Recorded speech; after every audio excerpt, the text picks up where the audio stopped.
Toda quarta-feira, 9h30 da noite, eu comentei isso semana passada, mas é legal falar de novo. O maestro Márcio Coultre e o escritor e pesquisador Ricardo Pugliali fazem aqui no YouTube o Beatlecast. Inclusive, o link está na descrição desse vídeo. São episódios semanais contando a história dos Beatles, desde o início, quando eles se conheceram, as bases musicais deles. E serão muitos episódios para contar toda essa história.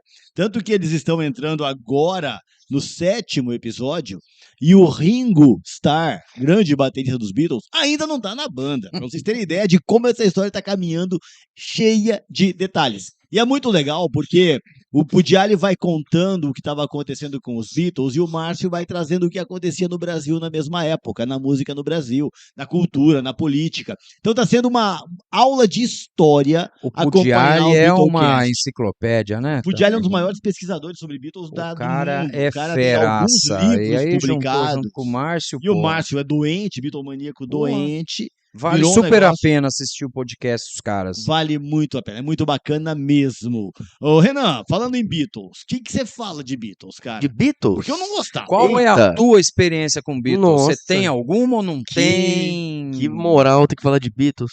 Cara, eu demorei muito pra conhecer e pra curtir mesmo, assim.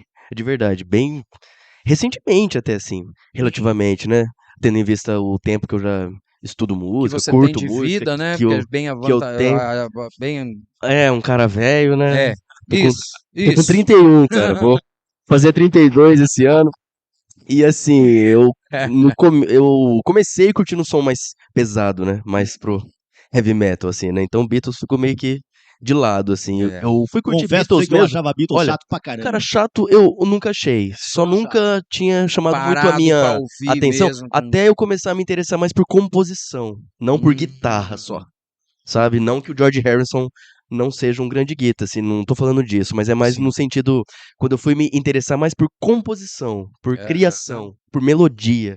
Aí que eu fui ver que os caras foram, pra época, inclusive, foram gênios mesmo, assim. Exato. As melodias mais lindas que eu já ouvi estão ali, né? Tipo, A Day in the Life, Yesterday.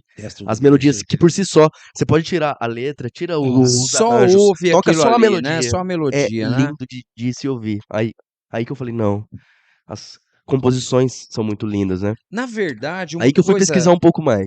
Uma coisa que a gente volta e meia troca uma ideia a respeito, se os caras estão aonde estão, sim, não é à toa. Não é à toa. Lógico, é a gente que não se aprofunda nisso aí, né? Sim, pode ser que não seja aquele estilo. Né? Até porque, Renan, vamos lembrar uma coisa, né? Quando os Beatles surgiu, o que era o mundo? Sim, na época que eles surgiram, cara, né? Sim, com então, certeza. você não tinha uma série de facilidades que surgiram pós-Beatles, né? Sim. Então, se a gente for analisar, a gente não tem como falar de rock sem falar E eu acho que Beatles Sim. e Elvis Presley. Sim. Mas Porque, independente da qualidade musical deles, foram eles que espalharam isso. Com certeza. Quebraram a parede. Cara, mas olha, eu tava assistindo um documentário outro dia sobre o Creedence.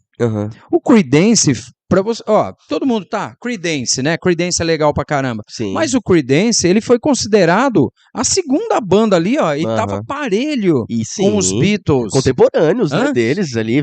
Tão velha quanto... Eles são mais ou menos assim, da mesma época de... Mas eu acho que o lance dos Beatles, cara, na minha humilde opinião, assim, eu acho que o peso é tão grande no sentido que eles não foram só importantes pro rock, acho que pra indústria fonográfica como um todo. Como né? um todo. Foi uma tipo assim, avalanche, a música né, pop, a música comercial, o lance de videoclipe, a Hard Day's Night, foi o primeiro. Os caras tinham um monte de filme também, né? Então tem, eu na acho verdade, que é um peso, né? assim, existe a indústria fonográfica antes e a depois dos Beatles. Né? Aliás, agora falando sobre isso, me lembrei agora da minha infância, que tinha um seriado de televisão baseado nos Beatles, chamava-se Monkeys. Monkeys, massa, Eu cheguei a assistir isso aí. Não era... Cheguei a assistir. É da infância do Edmilson, não é? Mas é que eu sou perto ali, né, do Edmilson, né? Não, o Paulo assistiu, não vale a pena ver de novo. Então, obrigado, viu, Edmilson? Obrigado. Então, era justamente uma forma, na minha opinião, Monks era uma forma de homenagear os Beatles. Sim. Né? De dar importância para eles. Que legal. Né? Em todos os sentidos. Essa figura de boy band também, eu acho que creio. Não sei se eles não foram os primeiros, foram os mais. Eu acho, assim, né? Os mais bem-sucedidos. Sim, com certeza. Se você começa a pesquisar paralelamente, você vai ver que tem muitas bandas ali fazendo a mesma coisa e tal. Não, mas que explodir. Criaram. Por exemplo, mas a gente você pega The Animals, é da mesma época, tem uma música. Mas é que o grupo não resistiu ao sucesso da primeira música. Sim, exatamente. Então, se você já assistiu que nem era deles, né? Foi. House of the Rising Sun é uma composição deles, né? Beatles é o lance da composição pra mim. O que era muito comum naquela época era regravar a música dos outros. Claro. Sem dúvida. Você pega a Jovem Guarda inteira, era música americana traduzida. Isso quando outro eles não movimento que nem cantavam teria a versão... existido se não tivesse tido os Beatles é a Jovem Guarda. Aliás, muitos artistas da Jovem Guarda usavam pseudônimos pra gravar músicas, né? Porque o nome deles mesmo não ia fazer efeito nenhum. E outra coisa que me chama atenção nos Beatles, assim, também, isso já é um lance particular, meu, assim. Eu não sei se é egoísmo, se é dificuldade minha, eu não sei, assim, mas claro que a gente não faz nada sozinho. Aqui é o meu disco solo entre aspas, que eu aqui sozinho, eu não faria nada. Você falou do Butch, que é o cara que grava as bateras pra mim, tem o Bressan, que é o produtor, aí tem toda a galera tem uma que equipe por trás ali, tem o né? que faz desde a arte da capa, então assim, sozinho aqui eu não faço nada. Mas o que me chama atenção é os caras conseguirem coisa que eu nunca consegui ainda, pelo menos, que é a lance do Lennon e o McCartney, assim, de compor... A parceria, né? Essa parceria, assim, bonita de se ver. Tipo assim, os caras sentam junto, brota 50 músicas. Meu, eu não consigo, assim, eu tenho esse, não sei, um choque de ideias, assim, eu acho difícil. Renan, vamos explorar um pouquinho, vamos largar os Beatles um pouquinho de lado agora, e vamos explorar um pouquinho a sua história. Aí, Edmilson, eu lembrei de uma história aqui agora. Lá vem. O Ronnie Wood, dos Rolling Stones, tem um talk, não exatamente um talk show, ele tem um programa meio que mistura rádio e televisão, que é dentro de um estúdio, que ele leva um guitarrista lá e ficam trocando ideia e trocando juntos e não sei o quê. E eu assisti alguns episódios desse, inclusive com o Slash, que é muito legal, e um episódio que eu vi foi com o Paul McCartney. E o Paul contou uma história que eu choro de rir cada vez que eu me lembro da história. Que o John ia para a casa do Paul, e eles ficavam compondo, ficavam criando, aquilo que você acabou de falar da liga que deu os dois ali.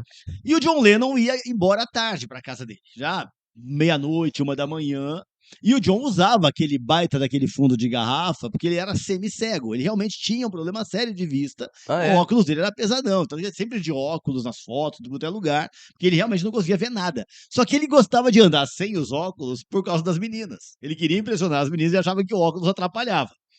E aí, um certo dia, ele chega lá na casa do Paul McCartney e fala: "Poxa, Paul, que estranho aqueles vizinhos ali da esquina. É 1h, frio pra caramba, e os caras estão jogando baralho lá, estão jogando cartas." E o povo ficou pensando, falou: "Caramba, eu nunca vi esse povo jogar baralho, nunca vi eles pro lado de fora de casa. O que esse cara tá dizendo, né? Toda noite eu passo, eles estão lá jogando cartas."